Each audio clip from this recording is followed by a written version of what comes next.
All right, so on Monday, I talked about the quarter in terms of books, the best books, the most surprising, the disappointments, and now we're going to just go into the nitty-gritty of the stats and do a quick goals check-in.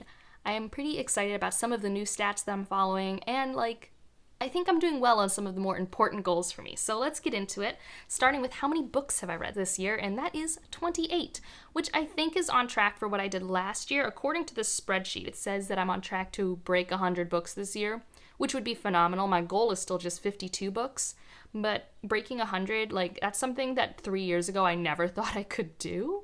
So if I did, that'd be great. But I also have a page count goal, and the page count goal right now is whatever 100 times 365 is. About 100 pages per day is what I would like to be spending my time doing, and I think I'm on track for that. I have 10,539 pages that it says I've read this year. This does not include audiobook pages, just for myself, because I am thinking of my goal is I'm spending this much time physically reading. Audiobook reading still counts. It's still real. I just think of that as a different sort of hobby space for me, because I do that while I'm at work, while I'm traveling. It's a different thing. I'm trying to more be when I'm home and I could be scrolling on my phone, read instead, that type of mentality.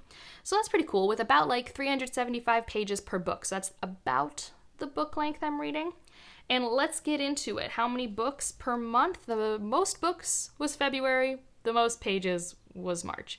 I read a bunch of tomes in March. And I was trying to think, because February, I think I only had one book hold over from February into March, and I think that was Mistborn and the Final Empire. But briefly, you can look at the graph on the screen. I read 7 books in January, 12 books in February, and 9 books in March, with the pages being about 3,100 pages in January, about 3,200 pages in February, and 4,100 pages in March. That is insane.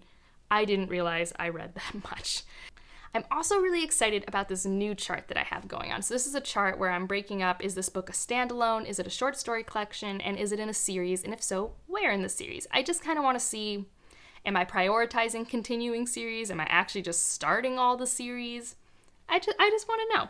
So standalones actually ended up being 36%, which honestly I was surprised at. I feel like I don't prioritize them a lot, but I'm here for it.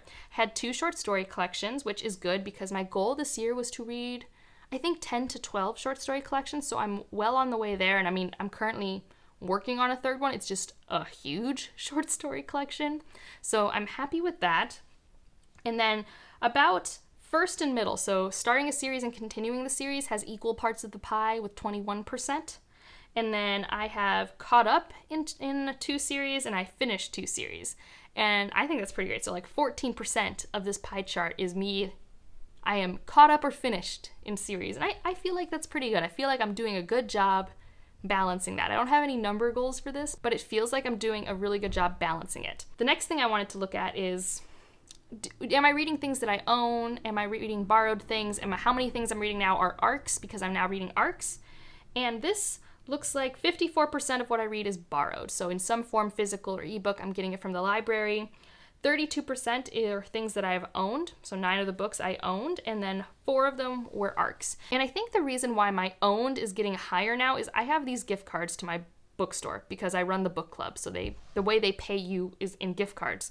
And so I have been buying a few more books, which is a little bit of a problem because I'm running out of space. But, I also going to the bookstore and buying a book or 2. So that's definitely happened, but I'm glad that I am reading things that I own too. It'd be weird to buy it and then not read it. All right, the next thing we can talk about is years published. And I'm definitely reading more present works, but I've always been a modern reader. I've always been reading whatever's been on the shelf in the bookstore, primarily what is most recently released. That's always been who I've been as a reader. I don't mind that. I do sometimes read backlist and classics. It's just not a priority. And so from 2016 to now, if we look at it, it's I think about 70%. I could be wrong about the exact math there, but I read a lot of modern works. But I have read 1 book from the 80s, 4 books from the 90s, 1 book in the early 2000s. So I'm pretty happy with that. And then I also broke down the format of the book, because I know some people care, audio, physical versus ebook. I didn't break down physical into hardback or paperback because that doesn't matter to me. And so this was pretty interesting because I've never really looked at it in this way before, but 46% of how I read is ebook, which is very different from how I used to read. And I think it makes sense that I'm reading more ebooks now because I like reading ebooks when I go to bed, I like reading them on my commute, I like reading them at the gym. They're really easy, and I like using my Kindle. I have a Paperwhite. It's really nice. But I still have 43% in physical form. I do still like turning the pages. I like when I can get the physical from the library or if I already own it. I don't think I'm tracking it yet, but I might for the half-year stats, is sometimes I have it in both forms. Like right now I'm reading Well of Ascension in my mass market paperback and on Kindle, and I don't really know how to mark that in the spreadsheet. So I might have one that's like multi. And then audiobook, I've read 3 audiobooks, so not a large amount. And because of Storygraph, I also wanted to start tracking the pacing of the books because I feel like my definition of book pacing is different than some people on Storygraph for some books, so I just kind of wanted to see. And it looks like most of what I read is what I consider medium paced, which is, pretty action-packed sometimes, but there are quiet moments, which is kind of my favorite thing, so that kind of makes sense. We have a quarter of it is slow-paced, and then about a fifth of it is fast-paced. And I don't know for sure, but I'm pretty sure medium-paced has my highest rating. I can actually do the math, and I'll have it on the screen. And if I'm wrong, oh well. But I do think fast-paced might have my more lower rating, because I think sometimes fast-paced just don't have enough character work for me. Like, I don't feel satisfied enough. All right, now we have the page length graph, and I mean, it's kind of all over the place, but it makes sense. Like, the most pages I read is between the 300 and 600 page mark, but that's the average book, especially the average fantasy book. But I do have 4 books that were less than 100 pages and 3 novellas. Actually, we'll say 4 novellas. So that's pretty good, too. I'm pretty good with that. And then 2 of the books I read were 800 plus pages, so extra chalky boys. And now, let's get in to the star ratings. So I have this actually tracked in 2 different ways because I wanted to see how the data would look because I'm a little bit of a nerd. And so I have one with just whole stars where I arbitrarily round it up or down off my half stars because I primarily now use half stars because Storygraph lets me and half stars make me happy. I haven't updated my how I rate books thing, but yeah, I use half stars now. You've been seeing them in my wrap-ups.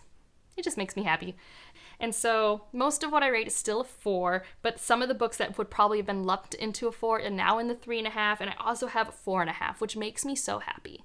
Like 4.5 stars are so necessary for me because there's so many books that are like favorites, but they're not like favorites, and I haven't quite figured out for myself how to represent that. And I think the 4.5 star is really the thing for me. I know like Mara from books like Woe and Bethany from Beautifully Bookish Bethany, they have ways of doing like favorites of all time. Like I think Bethany does 6 stars, and I think Mara also kind of does like a 4.5 or 5 star for that. But just for me, looking at my data, it feels better. But if you want to see like the whole star ratings, again, 4-star average with 7 3-stars and 7 5-stars and one 2-star. We won't linger on that. But if you want to know probably what that 2-star was, you can check out Monday's video. Or, some of my more recent reviews. It'll be obvious. And now let's talk about authors. So if you remember in my goals video, I wanted to make sure that I was reading 40 to 50% authors of color. I mean, ideally I want 50%, but I was struggling with that last year, so I was just going to be like, well, 40% is still like, I'm intentionally doing it. It's getting me closer to where I want to be. And I am so happy. I am solidly exactly on the 50-50, guys. It makes me really happy. I wouldn't be upset if this was higher, honestly. Most of the books that I ended up liking this year, more so, were by authors of color. I don't know. It's great. I'm happy with it. This time last year, this was not the story, and I was very upset. So, I'm happy with that. And then just the gender breakdown, 43% male, 50% female, and 7% multiple. And in that multiple, there actually are quite a few non-binary authors, but I haven't yet read a work by a non-binary author singular. Like some of these were in a short story collection, or like Mask of Mirrors is written by a female author and a non-binary author. So they got lumped into the multiple section. So that is the overview of the stats. And so like I said, I'm on track for my rereads. I'm doing good with my short story collections. And so I was looking at some of the videos I made at the end of the year, like series to start in 2021 and 21 to read in 2021, just to see how am I doing. Well, series, Not great. I've started one of them, and that's Ship of Magic. But I have plans to start Wild Seed next month, so, that's going to happen. And for the 21 to read in 2021, I need to get a better on this. I at least own some, and I have plans to read them, but I've only read 3, so I need to be better at that as well. But it's okay. It's fine. And then I had some channel goals. I wanted to do at least like 8 to 10 Science Behind the Magic, and I've done 2 so far, and I have plans for Mistborn ones, and I even have like a Science Behind My Magic, or whatever I'm going to call it, but like it's a video about the science I do in the lab that's going to come up. I have done a readathon, which I wanted to do. I've started a Discord, I have started a Patreon, and it's been so fun to have both of those things just to like foster this awesome bookish community. I don't know, I love the space that I've carved out in the internet for myself. And then I am co-hosting a read-along very soon. Stay tuned for actual announcement. I won't say what we're read-alonging, but it is one of my favorite things. And that could be one of many things, but one of my favorite things, a read-along, is starting.